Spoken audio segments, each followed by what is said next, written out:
My name is Bessie. I am 63 years old. On December 20th, I received a text message from my daughter that shattered something inside me. It read, "Mom, please do not come for Christmas this year. We only want close family around." I stared at those words until my eyes burned. Close family. As if I, her mother, was somehow distant. What Kristen did not know was that I had just become one of the wealthiest women she would ever meet. Before I share what happened next, I would love to know where you are watching from today. Drop your city or country in the comments below. And if stories about family betrayal and unexpected redemption speak to your heart, please tap that like button and hit subscribe so you do not miss a single moment. Trust me, what my daughter discovered about me changed everything between us. Stay with me through this journey. Let me take you back to where it all began because to understand what happened that Christmas, you need to know who I really am beneath the surface everyone thought they saw. For the past 15 years, I lived in a small one-bedroom apartment on the east side of Sacramento, California. The kind of place where you can hear your neighbor's television through the thin walls and the parking lot view from the balcony is considered a luxury. My furniture was old but clean. I had a secondhand couch I bought at a garage sale in 2010, a kitchen table with a wobbly leg that I fixed with a folded napkin and curtains. I sewed myself from fabric I found on clearance at the craft store. I drove a 2012 Toyota Camry with 168,000 miles on it. The air conditioning worked most days, and I considered that a blessing. I bought my clothes at thrift stores, waited for sales at the grocery store, and clipped coupons every Sunday morning like it was a sacred ritual. I had not taken a real vacation in over 20 years. The last time I went anywhere was a weekend trip to visit my brother Walter in Arizona, and even then, I packed sandwiches for the road to save money on food. Everyone who knew me, including my own daughter Kristen, saw exactly what I wanted them to see. A modest retired accountant living on a fixed income, counting pennies making do. A woman who had worked hard her whole life and had nothing much to show for it except gray hair and a small Social Security check. But here is the thing about appearances, they can be deceiving.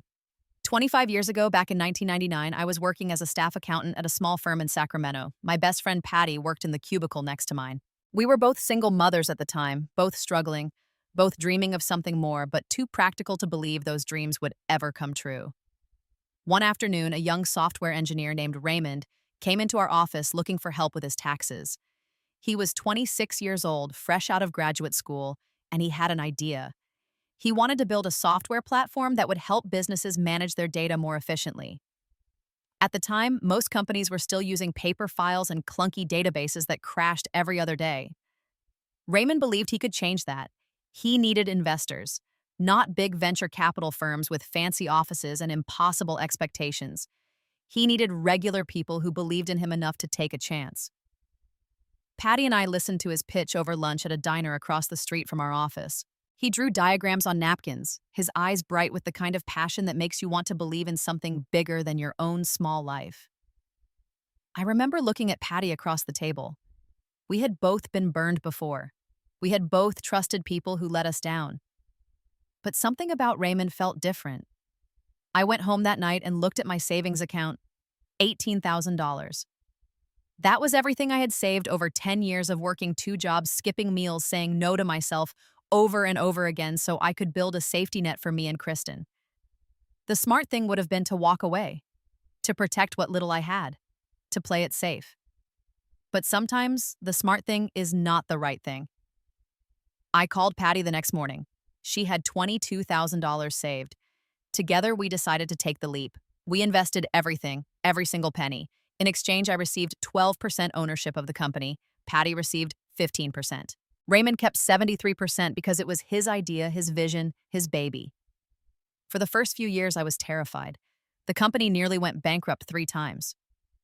There were months when Raymond could not pay himself, when Patty and I wondered if we had made the biggest mistake of our lives.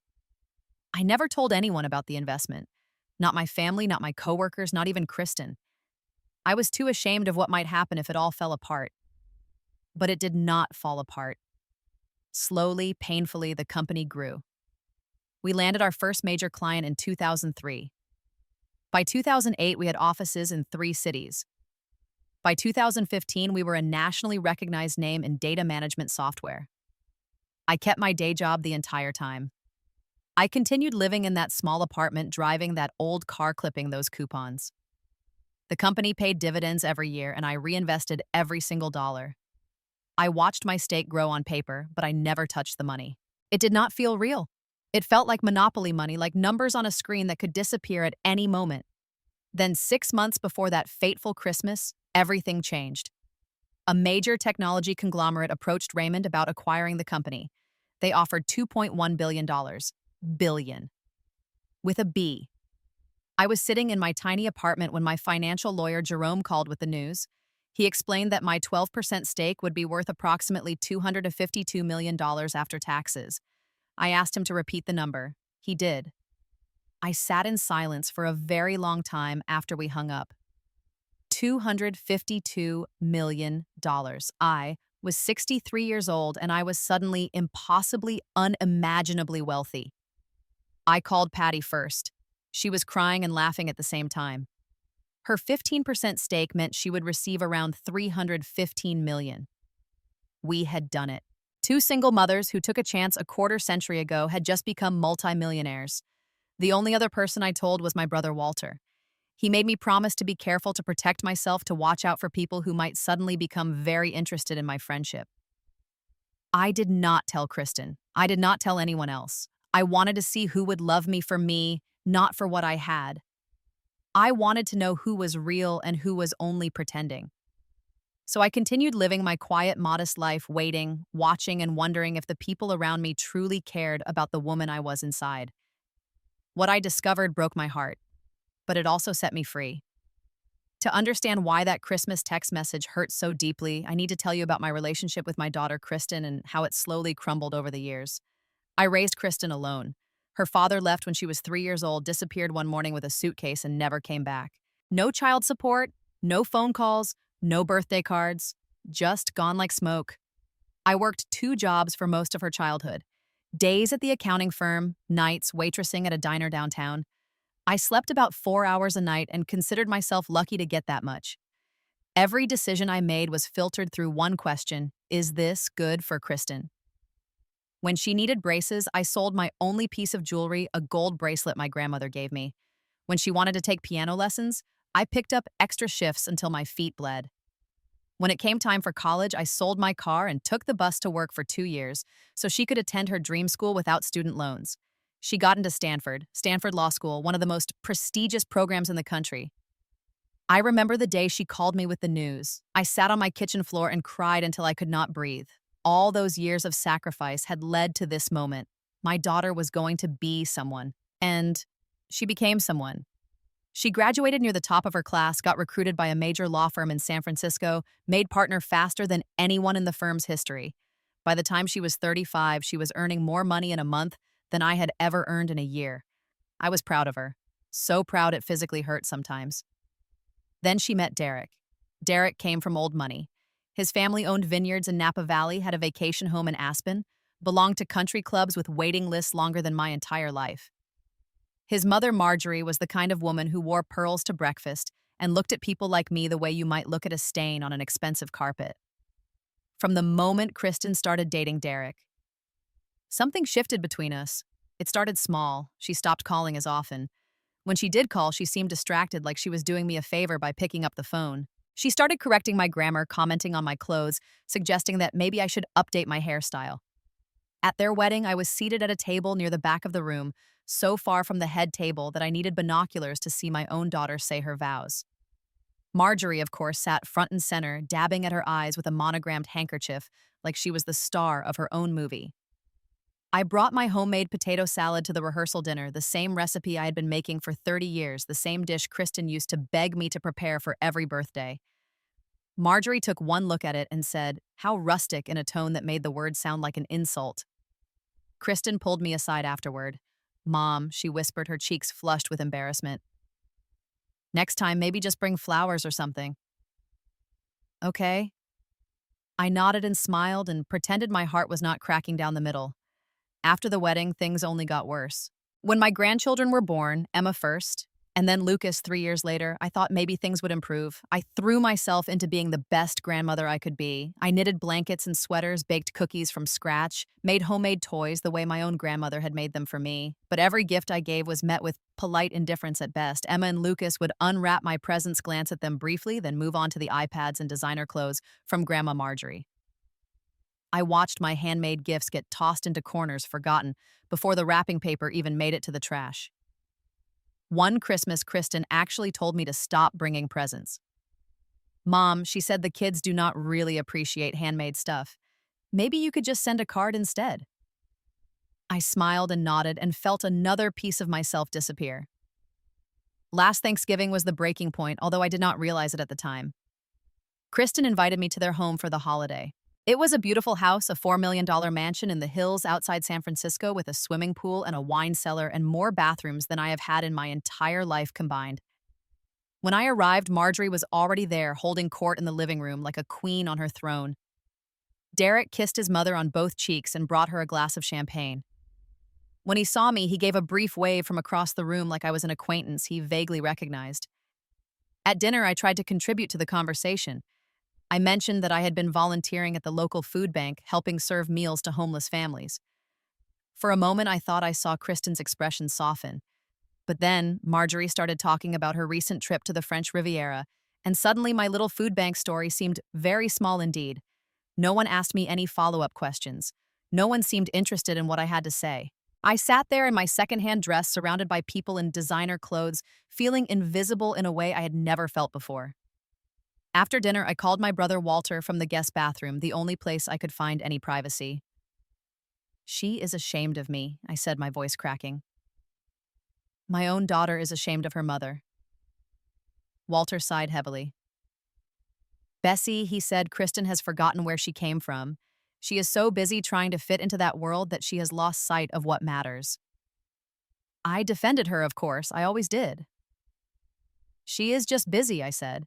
"She has a lot of pressure at work," but deep down I knew Walter was right. Somewhere along the way, I had stopped being Kristen's mother and started being her embarrassment. The poor relation she had to tolerate at family gatherings, the reminder of a past she wanted to forget. I drove home that night with tears streaming down my face, wondering where I had lost my daughter and if I would ever find her again. December 20th arrived cold and gray, the kind of day that matches your mood when everything feels heavy.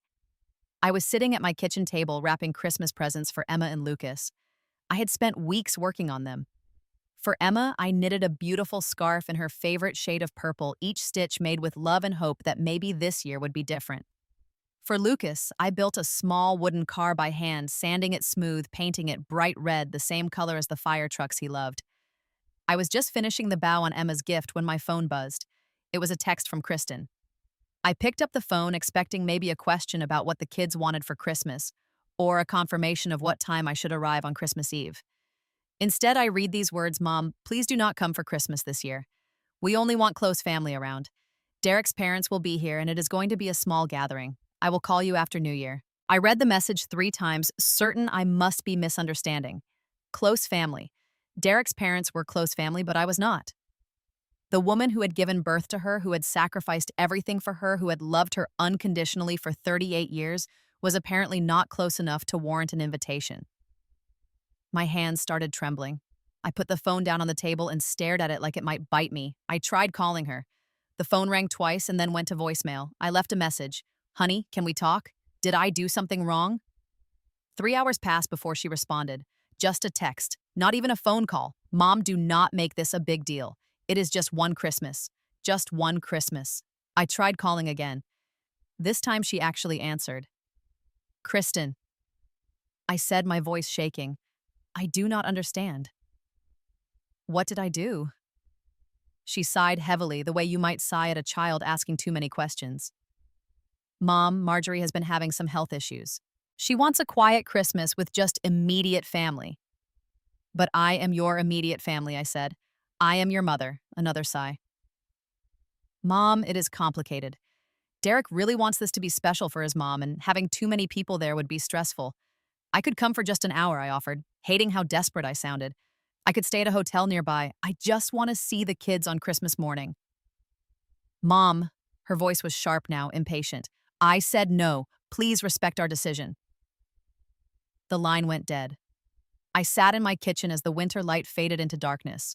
The presents I had wrapped so carefully sat on the table in front of me, mocking me with their bright paper and cheerful ribbons. I had spent months making those gifts, pouring my love into every stitch and every brushstroke. And now I would not even get to see my grandchildren open them. 2 days later, I made a discovery that turned my sadness into something else entirely. I was scrolling through Facebook, something I rarely did, when I saw a post from Kristen. It was a list she had made sharing her excitement about the upcoming Christmas celebration. 25 guests were listed, 25 names of people invited to share Christmas at my daughter's home. I read through the list slowly. Derek's parents, of course, his siblings and their families, several of Kristen's colleagues from the law firm, their personal trainer, their interior designer, even the family of their housekeeper, Maria. My name was nowhere on the list. The comments below the post made it worse. One of Kristen's friends asked, "What about your mom? Is Bessie coming?" Kristen's response, "She prefers quiet holidays at home. She is not really into big gatherings." Lies. She was telling people that I chose not to come, that I preferred to be alone, that I had made this decision myself. I felt something break inside me then. Not my heart, because that had already been broken many times before. Something deeper. Some last thread of hope. I had been clinging to the belief that maybe I was wrong about my daughter, that maybe she still loved me underneath all the distance and dismissal. That thread snapped. I closed my laptop and sat in the darkness of my apartment for a very long time. Somewhere around midnight, I got up and pulled out an old photo album from my closet. I sat on my bed and looked at pictures of Kristen as a little girl. There she was at 5 years old, missing her front teeth, grinning at the camera. There she was at 8, hugging me after I surprised her with the bicycle she had wanted, the one I worked double shifts for 3 months to afford. There she was at her high school graduation, holding a sign that said, "Best mom ever." I traced my finger over those words, "Best mom ever." Where did that girl go? When did she become someone who was ashamed to have her mother at Christmas? I cried that night, really cried for the first time in years. Great heaving sobs that shook my whole body. I cried for the daughter I had lost, for the grandmother I was not allowed to be, for all the years I had spent making myself small so others could feel big. And then, somewhere in the darkness before dawn, I made a decision. I was done shrinking. I was done apologizing for existing. I was done waiting for Kristen to see my worth. It was time to start living for myself. The morning of December 22nd, I woke up with a strange new energy flowing through me. It felt like electricity, like purpose, like the first day of a new life. I picked up my phone and called Patty. She answered on the second ring, her voice warm and familiar. "Bessie, honey, Merry almost Christmas. How are you?" I told her everything. The text message, the Facebook post, the lies Kristen was telling people about why I would not be there.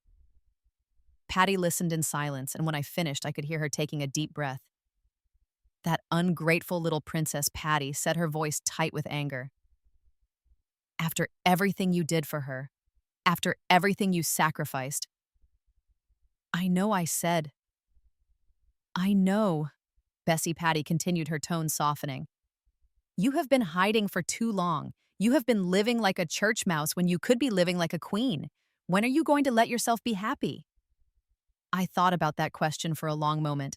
"Do you remember that house in Malibu?" I asked. "The one we looked at 2 months ago?" Patty laughed. "The mansion on the cliff. The one with the infinity pool and the ocean view. How could I forget?" "It is still available," I said. There was a pause. "Bessie, are you saying what I think you are saying?"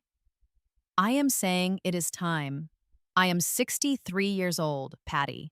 I have $252 million sitting in accounts I have barely touched. My daughter does not want me at Christmas, so I am going to make my own Christmas. I am going to buy that house, and I am going to fill it with people who actually want to be around me." Patty let out a whoop of joy so loud I had to hold the phone away from my ear. "Finally," she shouted. "Finally, Bessie is coming out to play." I called Jerome next. He was surprised to hear from me so close to the holidays, but when I told him what I wanted, he shifted into professional mode immediately. "The property is listed at $25 million," he said. "If you want to close quickly, we can offer all cash." Sellers love all cash deals, especially this time of year. We could potentially close within 10 days. Do it, I said. Are you sure, Bessie? This is a major decision. I have never been more sure of anything in my life. On December 23rd, I signed the papers. The mansion was mine. It was a 12,000 square foot estate perched on a cliff overlooking the Pacific Ocean. 7 bedrooms, 9 bathrooms, a gourmet kitchen that could feed an army, a wine cellar, a home theater, a gym, and an infinity pool that seemed to melt right into the horizon. The living room had floor-to-ceiling windows and ceilings that soared 20 feet high.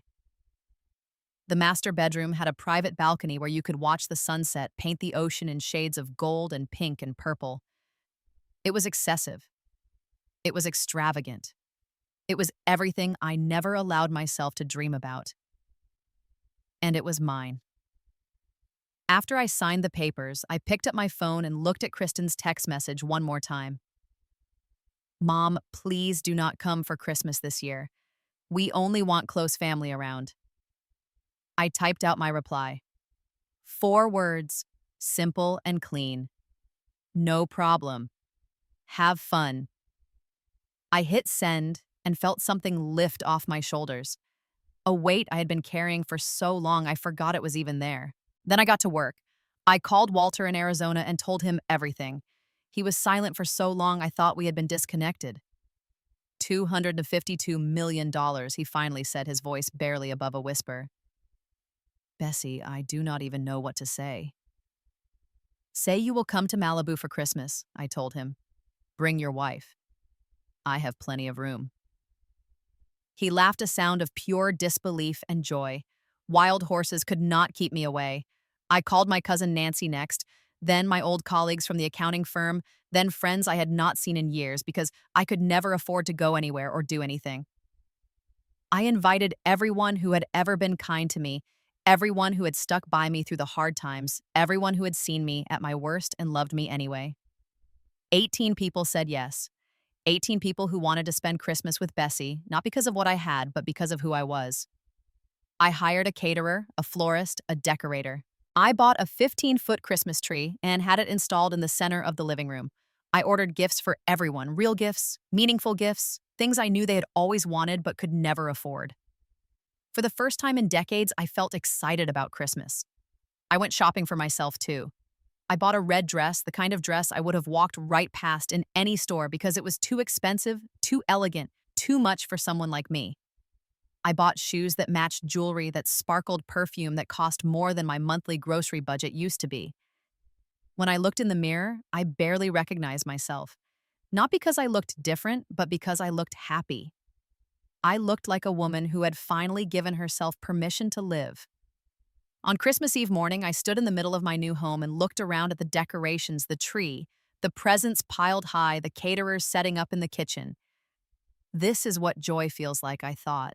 This is what it feels like when you stop waiting for others to make room for you and start making room for yourself. I did not need Kristen's permission to celebrate. I did not need her approval to be happy. I was building my own Christmas, my own family, my own life. And it was going to be magnificent. The guests started arriving around 4 o'clock on Christmas Eve, and from the moment the first car pulled into my circular driveway, I knew this would be a Christmas I would never forget. Walter was the first to arrive, stepping out of his rental car with his wife Barbara and stopping dead in his tracks when he saw the house. Bessie, he said, his voice catching. I cannot. He could not finish the sentence.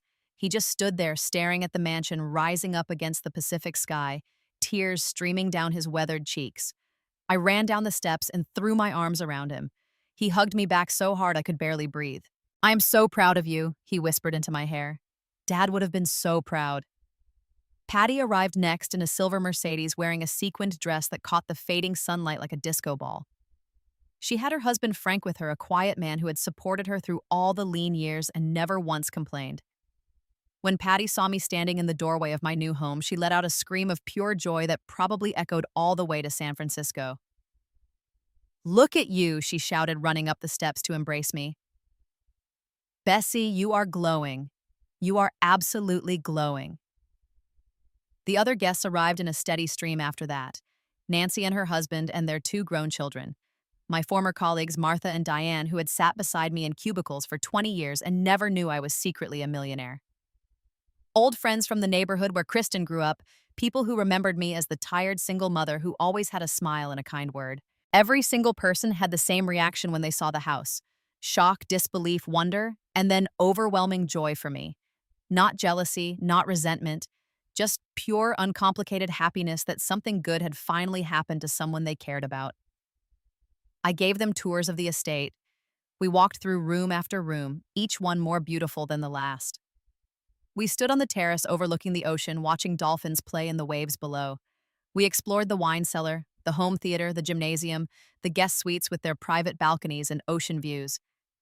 "Where has this Bessie been hiding all these years?" Nancy asked, squeezing my hand.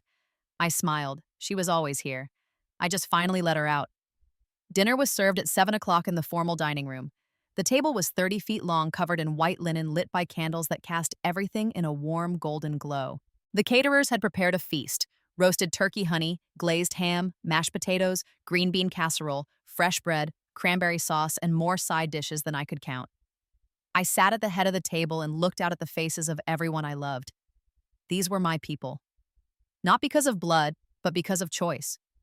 They had chosen to be in my life when I had nothing to offer but myself. They had seen me struggle and fail and get back up again. They had witnessed my worst days and celebrated my small victories.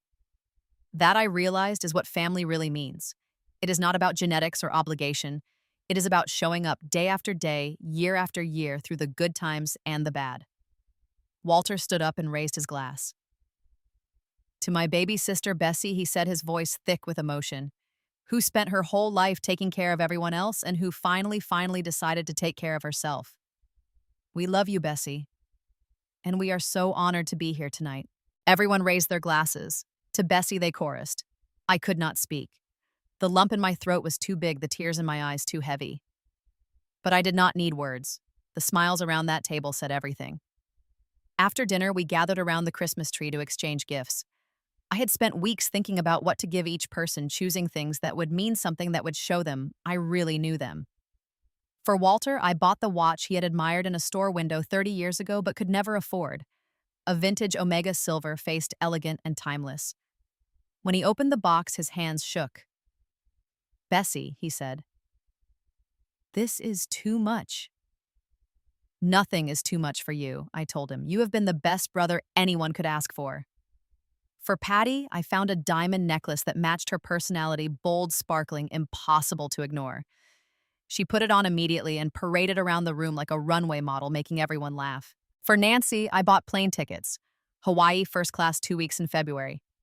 She had always dreamed of seeing the islands, but had never been able to afford it on a teacher's salary. One by one, I watched people I loved open gifts that made their eyes widen and their faces light up with surprise and gratitude. It was the most satisfying feeling I had ever experienced, better than buying anything for myself. When it was time for them to give me their presents, I was overwhelmed all over again. Not by expensive things, because none of them had known about my fortune until very recently. They gave me handmade cards, photo albums filled with memories, a painting Nancy had done herself of the old neighborhood where Kristen grew up. Patty's gift was the one that made me cry. It was a framed photograph of the two of us from 1999 standing outside Raymond's tiny office the day we signed the papers to invest in his company. We looked so young, so hopeful, so completely unaware of what the future held. On the back, Patty had written, "To my best friend. We made it." I held that photograph against my chest and sobbed. Later that night, after dessert and coffee and more stories than I could count, someone suggested we take a group photo.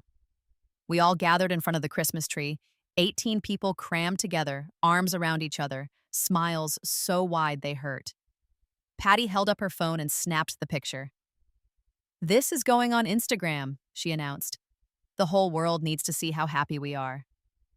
I did not think anything of it at the time. Why would I? I was surrounded by love, warm and full and content, in a way I had not felt in years. Patty typed out her caption, "Christmas Eve," with the one and only Bessie in her stunning new Malibu mansion. So proud of my best friend. She tagged me. She tagged the location, and then she hit post. The photo went up at exactly 11:17 p.m. on Christmas Eve. By the time I went to bed that night, it had already been liked 200 times.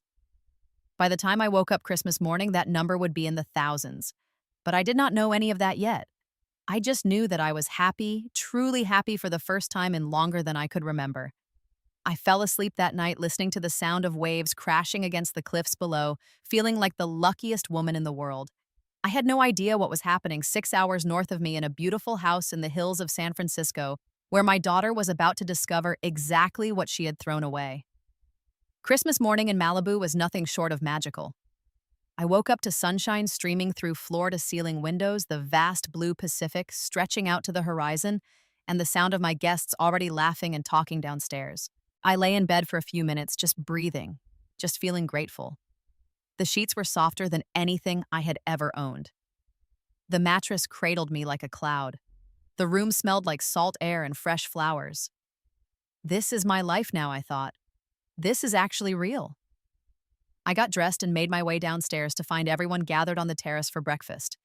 The caterers had set up a beautiful spread, fresh fruit pastries, eggs, Benedict smoked salmon mimosas, sparkling in crystal glasses. "Merry Christmas," Bessie Walter called out when he saw me. "Get over here. We saved you the best seat."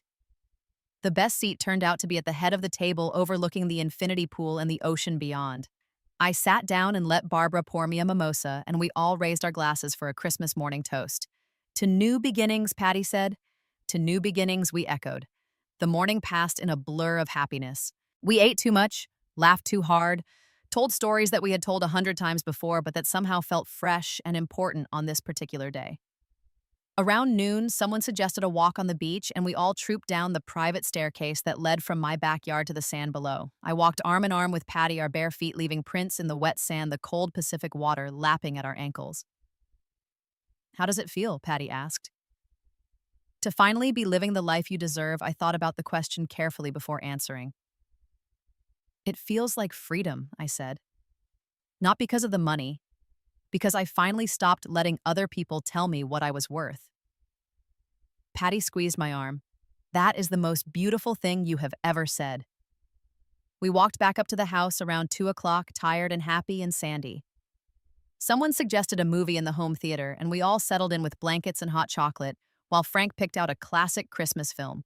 My phone was on the coffee table in the living room where I had left it the night before. I had not even thought about it all morning.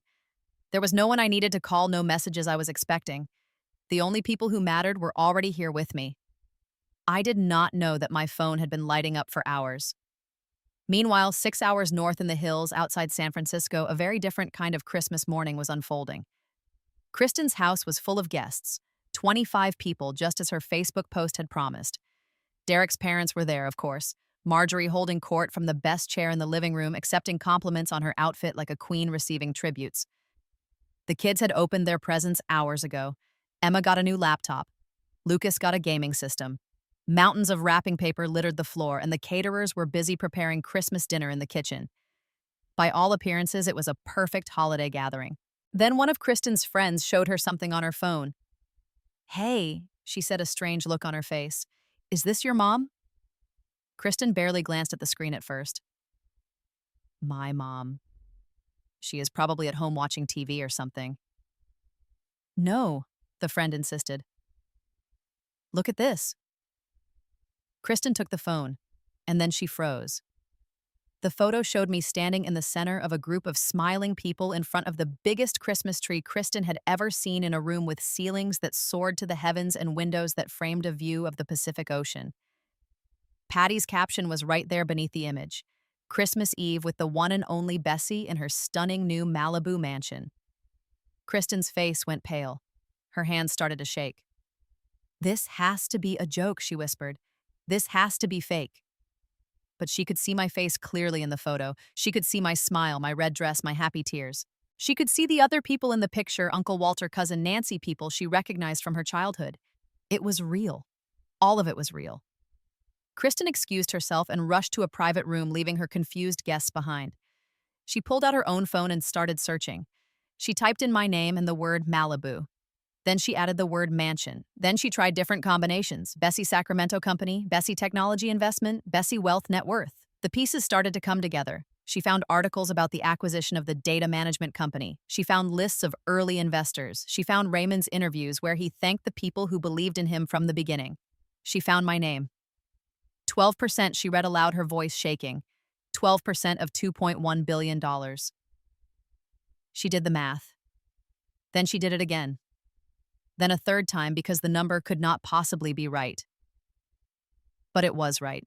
Her mother, the woman she had not invited to Christmas, the woman she was embarrassed to acknowledge in front of her wealthy friends, was worth more than $250 million. She called me. The phone went to voicemail. She called again, voicemail, and again, and again, and again. Each time she left a more desperate message. Mom, call me back. Mom, we need to talk. Mom, I just saw the photo. What is going on? Mom, please. She called over and over, pacing back and forth in the guest bedroom, while her Christmas party continued without her downstairs. 10 calls, 20 calls, 30 calls. Derek came to find her after a while. What is wrong with you? He demanded. Our guests are asking where you went. My mother, Kristen said, her voice hysterical. My mother is a multimillionaire, maybe a billionaire. She bought a mansion in Malibu. She had a Christmas party with 18 guests, and I told her not to come here. Derek stared at her. What are you talking about? Kristen showed him the phone, showed him the photo, showed him the search results. Derek's face went through several expressions: confusion, disbelief, calculation. If she is that wealthy, he finally said, we need to fix this. Call her again. So Kristen did. 40 times, 50 times, 59 times total. Each call went unanswered. Because I was in the home theater watching a movie with people who loved me, my phone forgotten on a coffee table far away, its screen lighting up with desperate pleas from a daughter who had finally realized what she threw away. I did not check my phone until nearly 6 o'clock that evening. The movie had ended, we had eaten a late lunch, and people were starting to gather their things to head home or to their guest rooms for a nap. Someone mentioned that my phone had been buzzing all day, and I finally went to retrieve it from the living room. 59 missed calls from Kristen, 32 text messages, 14 voicemails. I stood there in the fading afternoon light looking at that screen, feeling a complicated mix of emotions wash over me. There was satisfaction, certainly. A small petty part of me felt vindicated, felt like justice had finally been served. But mostly I felt sad. Sad because I knew exactly why Kristen was calling. Not because she missed me. Not because she felt bad about what she had done. She was calling because she had discovered the money, and suddenly her poor, embarrassing mother had become someone worth knowing. Patty came up behind me and looked over my shoulder at the phone. 59 calls, she said softly. That is a lot of calls from someone who did not want you at Christmas. I nodded, not trusting myself to speak. What are you going to do? I thought about it for a long moment. Then I turned off the phone and set it back down on the table. Not today, I said. Today is for people who wanted me before they knew. Patty hugged me and I let myself be held. The next few days passed quietly. My guests gradually departed, hugging me goodbye, thanking me for the most wonderful Christmas they had ever experienced. By December 28th, only Patty and Walter remained, both of them reluctant to leave me alone. I turned my phone back on that morning and found even more messages from Kristen. She had moved from desperate to apologetic. Mom, I am so sorry. I had no idea. Mom, please let me explain. Mom, I was wrong. I know I was wrong. Please give me a chance to make it right. The kids are asking about you, Grandma. They want to see you. Each message tugged at something inside me, but I was not ready to respond. Not yet. 3 days after Christmas, on December 28th, the gate buzzer rang. Patty answered it and came back looking uncertain. Bessie, she said. It is Kristen. She is outside. I took a deep breath. Let her in. I watched from the living room window as Kristen's car wound up the long driveway. When she stepped out and looked up at the house, I could see her face clearly. She looked exhausted. She looked broken. She looked like someone who had been doing a lot of thinking and not much sleeping. I met her at the front door. We stood there for a moment just looking at each other. My daughter, The little girl I had sacrificed everything for, now a grown woman in her expensive clothes and her perfect hair tears streaming down her cheeks. Mom, she said, her voice cracking, I am so sorry. I stepped aside and let her in. We sat in the living room, Kristen on one end of the sofa and me on the other. Patty and Walter made themselves scarce, giving us privacy. For a long time, neither of us spoke. Kristen kept wiping her eyes, opening her mouth as if to say something, then closing it again. I waited. I had done enough talking over the years. Now it was her turn. Finally, she found her words. I did not know, she said. About the company, the money, any of it. I did not know. That is exactly the problem, Kristen. I kept my voice calm even though my heart was pounding. You did not care to know. You never asked about my life, about my past, about anything beyond how I might embarrass you in front of your fancy friends. She flinched like I had struck her. I know, she whispered. I know. Do you remember what you wrote me, close family only? As if I, your mother, was not close enough. As if giving birth to you and raising you alone and sacrificing everything I had did not make me family. The tears were flowing freely now down both our faces. I told people you preferred to be alone, Kristen said. I lied about why you were not there. I was ashamed of you, Mom, and I hate myself for it. There it was. The truth finally laid bare between us. I spent 38 years loving you, I said. I worked 2 jobs so you could have everything. I sold my car so you could go to Stanford. I gave up every dream I ever had so you could achieve yours, and you were ashamed of me because I did not have enough money. Kristen was sobbing now, ugly, heaving sobs that shook her whole body. I lost myself, she said. I got so caught up in Derek's world and impressing Marjorie and being someone important.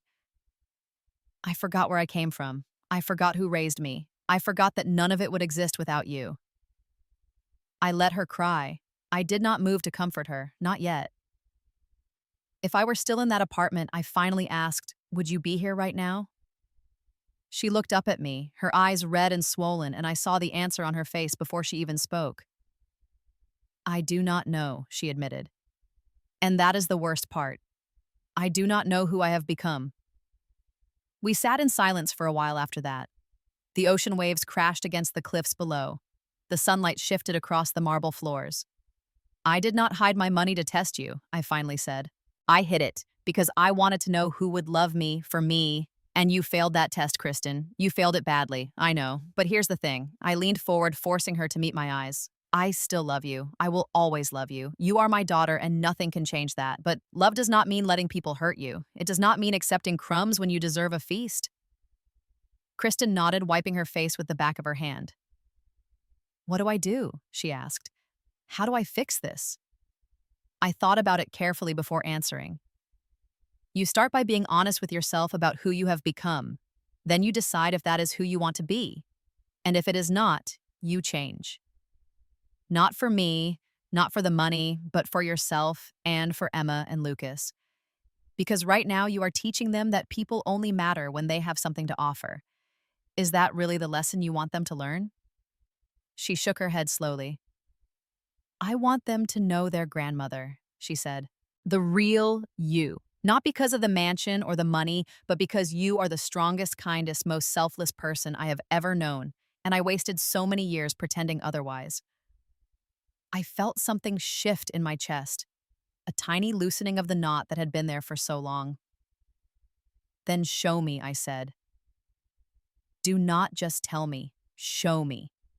How come back, I said. Not here to the mansion, to my old apartment. I kept it, you know. I could not bring myself to let it go. Come there with the kids with no fancy distractions, just us. Let Emma and Lucas see who their grandmother really is. Let them knit scarves with me and bake cookies and hear stories about when you were little. Let them know that love is not about what you have, but about who you are. Kristen nodded, tears still falling. I will, I promise. I reached out and took her hand. It was the first time I had touched her in months. This is going to take time, I said. I am not going to pretend everything is okay when it is not. But I am willing to try if you are. I am Mom. She squeezed my hand. I am so willing to try. We sat there together as the sun set over the Pacific, 2 women who had lost each other and were slowly, painfully finding their way back. It would not be easy. There would be setbacks and hard conversations and moments when old patterns tried to reassert themselves. But for the first time in years, I felt something I had almost forgotten how to feel: hope. 6 months have passed since that Christmas. Kristen has been true to her word. She brings Emma and Lucas to visit every other weekend, not to the mansion, but to my little apartment in Sacramento, the one I kept as a reminder of where I came from. We bake cookies together. I teach Emma how to knit. Lucas and I build wooden cars in the kitchen, just like the one I made for him that he never got to open on Christmas morning. Slowly, carefully, my grandchildren are learning who their grandmother really is. Not the wealthy woman with the mansion, but the woman who would give anything for the people she loves. Kristen is changing too. I can see her fighting against the person she became, struggling to find her way back to the girl who once made me a card that said, "Best mom ever." It is not a straight path. She still slips sometimes, still catches herself measuring people by what they have instead of who they are. But she is trying. That is what matters. Marjorie no longer ignores me at family gatherings. In fact, she has become almost embarrassingly attentive, always asking about my health, my travels, my plans. I am polite to her, but I do not forget who she was when she thought I had nothing. You learn a lot about people when they think you are not important. As for the money, I have started giving much of it away. I established a foundation for single mothers, helping women like I once was, struggling, exhausted, desperately trying to build a better life for their children. Every month, I get letters from women who received scholarships or childcare assistance or small business loans. Those letters mean more to me than any mansion ever could. I still have the house in Malibu. I go there sometimes to sit on the terrace and watch the ocean, to remember that magical Christmas when I finally learned to live for myself. Patty comes to visit often. Walter makes the trip from Arizona at least once a month. The house is full of love, which is what a home should be. But my favorite place is still that little apartment in Sacramento. The one with the thin walls and the parking lot view. The one where I raised my daughter, where I dreamed my dreams, where I learned that true wealth has nothing to do with money. I sit on my small balcony sometimes, watching the sunset, thinking about everything that has happened. I think about the woman I used to be, afraid, invisible, waiting for permission to exist. And I think about the woman I am now, free, at peace, surrounded by people who love me. The journey between those two women was painful. It required losing things I thought I could not live without. But here's what I have learned. Sometimes you have to let go of the people who cannot see your worth in order to make room for the people who can. Sometimes the family you choose is more powerful than the family you are born into, and sometimes the greatest gift you can give yourself is the permission to be happy exactly as you are, with or without anyone else's approval. My daughter called me 59 times when she discovered I was wealthy, but the only call that would have truly mattered was the one she never made the call before she knew the call that would have said, "Come home, Mom. We want you here." If you are watching this and you have someone in your life who loves you without conditions, cherish them. Call them today. Tell them what they mean to you. Do not wait until it is too late. And if you are the one being overlooked, being dismissed, being made to feel like you are not enough, know this: your worth is not determined by what you have.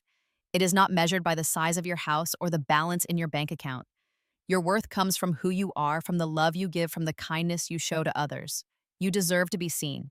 You deserve to be valued. You deserve a seat at the table. And if someone cannot see that, then maybe it is time to build your own table. Thank you so much for listening to my story. I poured my whole heart into sharing it with you, and I hope it touched yours in some way. If this story made you think about the relationships in your own life, I would love to hear from you. Have you ever felt invisible to someone you loved? Have you ever had to set boundaries to protect your own peace? Drop your thoughts in the comments below. Your story matters, and this community is here to listen. If you found meaning in this video, please take a moment to hit that like button. It really does help more than you know. And if you have not already, please subscribe to this channel and turn on notifications so you never miss a story. Share this with someone who needs to hear it today. Maybe a friend who is struggling, a family member who feels overlooked, or anyone who needs a reminder that they are worthy of love exactly as they are. Wishing you a life filled with people who see your worth without needing proof. May you find your own mansion of happiness, whatever that looks like for you. Until next time, take care of yourselves and each other.